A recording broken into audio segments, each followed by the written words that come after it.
And I am once again walking my lovely boy Skelly, and I thought you might want to come along with us on this very gray, rainy, wet day.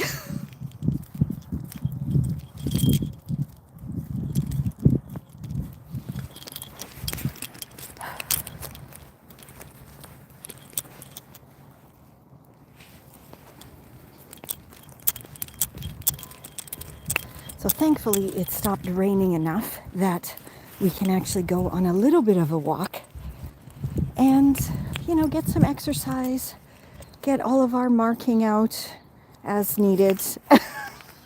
Okay, bud. Yeah, yucky. We don't need that. Oh.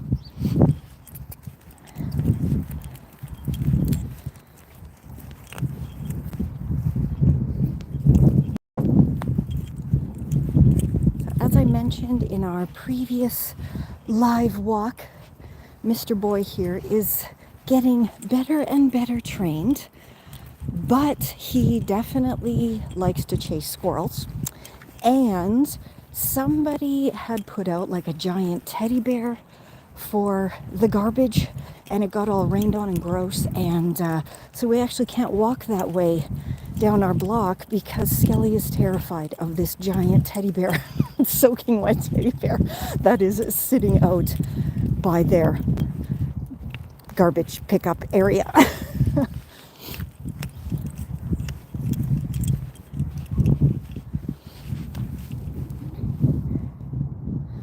But like, as we're walking, I guess we should maybe stay on the topic of my channel, which is of course refashioning, upcycling, sustainability, and reusing. And I'm just wondering if anybody else is getting a little bit more than ticked off with the prices in thrift stores.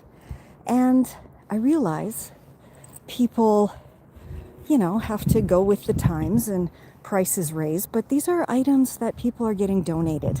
And I actually did a video where I compared the prices in a thrift store to that of a fast fashion store, and I think I took $10 to each one to see what I could get. And yeah, it was kind of scary when you see. So I will link that down below later once we're done with our little walk here. But yeah, I'm just wondering, wherever you are in the world, if your thrift store prices are increasing to pretty much, mall store prices now, or is it even, cheaper to shop at a fast fashion store, considering that items in the store are brand new, they are not donated. Okay, Skel, you're under a tree here. Okay. So that's just something that has really been bothering me lately. And it's not just the clothing, but the clothing seems to be the worst as far as price markups go, especially when you see items like from fast fashion stores that are used, that have a stain, on the front, in the armpit, for example, if it's a shirt, or maybe the knees are worn out and not like distressed on purpose, worn out knees.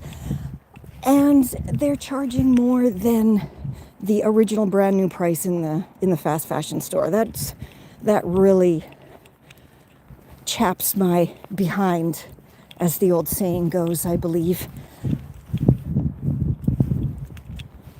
So yeah, I don't know. What do you think? Is it happening in your area too, this phenomenon of overpriced thrift stores and charity shops? It's not just the thrift stores, it's also the shops that supposedly, it goes to charity. And this is why, if I donate, when I donate, I absolutely, come on, Skel, we go this way. I absolutely try to donate to actual organizations. And come on, Ben. Okay, stop, look, and cross. Good boy. Yeah, as I was saying, I donate to actual organizations, and here's a big tip. If you are looking to donate, for example, bedding or towels, or even soft toys that do not have any plastic on them at all, you can absolutely contact your local animal shelters, because they always take towels, bedding, and occasionally they will take soft toys, as long as they don't have any plastic parts that, you know, the animals can pick off and swallow. Another thing, of course, is any kind of shelter for youth or homeless or DV victims. They usually post on their website exactly what they're looking for. Like I know, for example, the Young Street Mission this past winter really wanted socks and hygiene items. So again, check your local area, check the websites, or just send an email or give a call and see exactly the type of things that they want. Because again, you know, just giving to thrift stores, first of all, what is it now? Like 10 to 15% of items make it onto the thrift shop floor, which is ridiculous. And the rest are either sold on to the pickers that are allowed to go and pick through the donations in the back rooms for, you know, items for reselling, for example, vintage stores and those kind of things. They do have experts come in and pick through the items and see what is worth it to them, and then, you know, sell them by the pound, by the ton, whatever the heck it is. I know a very famous thrift store in America and Canada. In America it starts with an S, and here it's a VV. They actually buy their donations by the ton from a charity. And then they also have people just driving up and donating. And because they're buying their donations by the ton, that's like nothing if you think about it. You know, like pennies on the ton is a crazy cheap amount for the amount of things they get. And I actually, oh yuck, Skelly, we don't drink that. I shared on my blog on my site a few years ago now. I had gone to this VV and I saw a great big machine out back that, to me, it looked kind of like the hay baler that my grandparents had on their farm. And I went inside and I asked and said, what the heck, is that like really a hay baler? And no, it wasn't a hay baler, but it was a baler. And it basically, they throw their unneeded, is the word this lady used, their unneeded donations into this big baler, and then it all gets baled up, and then I don't know, they take it to the landfill, they ship it off to third world countries, which is another awful thing. Like what in the heck?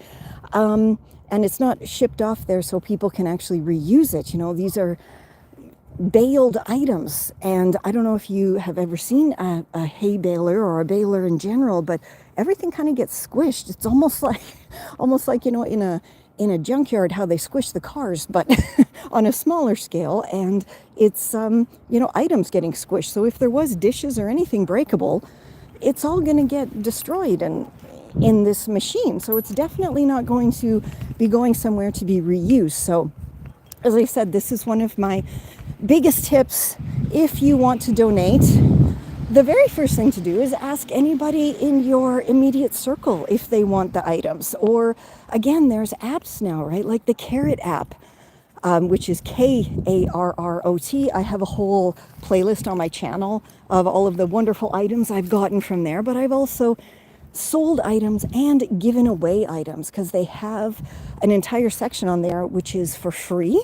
And they also have a section for trade, which is fantastic. So if you are looking for something and you have something, take a picture of it, pop it on there and say, hey, I have this t-shirt and I'm looking for, I don't know, a computer pen. I don't know, that came in my head, but whatever. Probably because I'm looking for one of those. Anyway, so apps like the Karrot app are excellent because, again, you can sell your items, you can get new to you items, but also you can give items away for free or trade with other people on the app. And the best part is it is very neighborhood based, and they do have a verification system. So if you want to be properly verified, you would have to upload your identification. But they also do just general neighborhood verification, and it's just like automatic on your phone. It will check your location to see, hey, are you actually in this neighborhood where you say you are?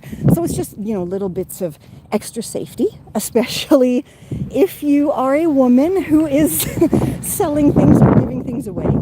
And I also do not meet people at my home. I have a very public meeting spot, which is within not that far from my home, close enough that it's still kind of convenient, but far enough away that I feel safe. And it's just in front of a supermarket, which is great. And yeah, there's parking so people can park and, trade or pick up the thing for free, or I sell something. It's just very, very convenient and easy. And I prefer it a lot more than using Facebook Marketplace. I've had some pretty bad experiences on Facebook Marketplace, and I think everybody has had bad experiences on Facebook Marketplace. And if that's the case, I would love to know your worst and or funniest Facebook Marketplace experience, because it's always nice to know that I'm not alone. And again, that is something that you can just drop me a comment. Let me know. Let me know your craziest, weirdest, funniest Facebook Marketplace experience. I actually was trying to sell, I have a vintage spinning wheel. And I thought, hey, if somebody's a collector, maybe they want this. And I had a very bizarre experience with somebody who said they wanted to buy it, but do I accept out-of-country gift certificates? I was like, no, like, what are you talking about? It was very, very weird. And then, of course, the messages got very abusive, which, again, the blocking feature is there, but it's just not nice to go through all of that. And I can see here, we're coming up to, speaking of used furniture and secondhand stuff, we are coming up to a pile of furniture here. And whenever I see that, I always think, oh no, did somebody get kicked out of their house or they died? My brain never goes to like a positive, like, hey, they must have got a whole new bedroom and living room set. No, my brain goes to something awful happened. Was there perhaps a murder? And this is why all the furniture is outside. I don't know. I'm sure other people do that too.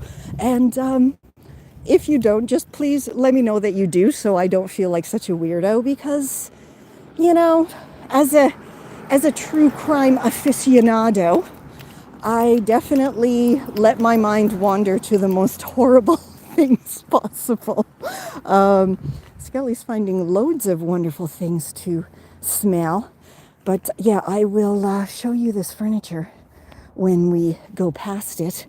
It actually looks kind of cool, but definitely not in great condition, and definitely nothing that I would have in my house. Oh, they also have a load of garbage bags sitting on their driveway. So yeah, I'm not really sure what's going on, but there we go.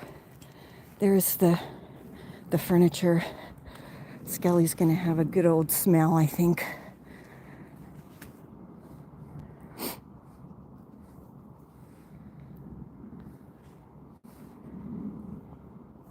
Okay, buddy, let's go. Come on, it's stinky. It's all wet and stinky.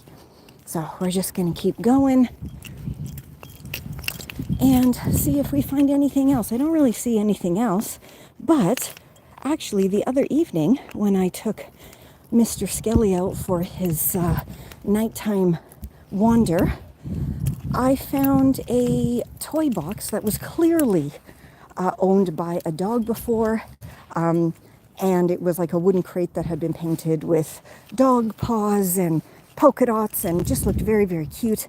Sadly, I think that was put out because, of course, the pet is no longer with us, which I went through last year, which I did share on my channel because so many of you know that I had my dog Jack since he was a puppy for 14 years, and he actually moved internationally with us, and sadly he went over the Rainbow Bridge exactly 1 month to the day after his birthday last year.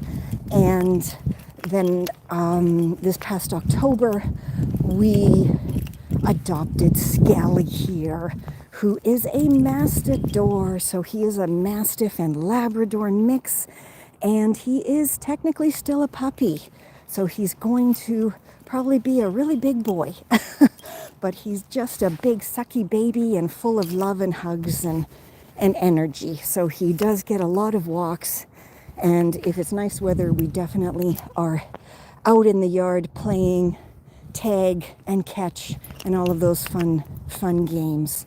Let me know if you have pets down below. I would love to get a cat, but I am violently allergic to cats, and my kiddo seems to have inherited that from me. So cats are off the table for us unless we get one of those kind of creepy bald cats, which, I mean, no, we can't even afford to, get a hamster at this point. So we're definitely not going to get a hypoallergenic cat. Yeah, it's actually starting to rain now. So I think we better hurry up and get home because the storm is coming. And I hope you enjoyed this little walk. I hope you enjoyed seeing that garbage furniture. And pop on over to my channel and check out all of my upcycles and DIYs, and make yourself something cool this weekend. And join my Refashionista revolution as well. You get free ebooks when you do that. So pop on over to the links over on my channel and download your free ebook and start your sustainable style journey. And until next time, stay safe, stay well, and I'll catch ya on the zigzag.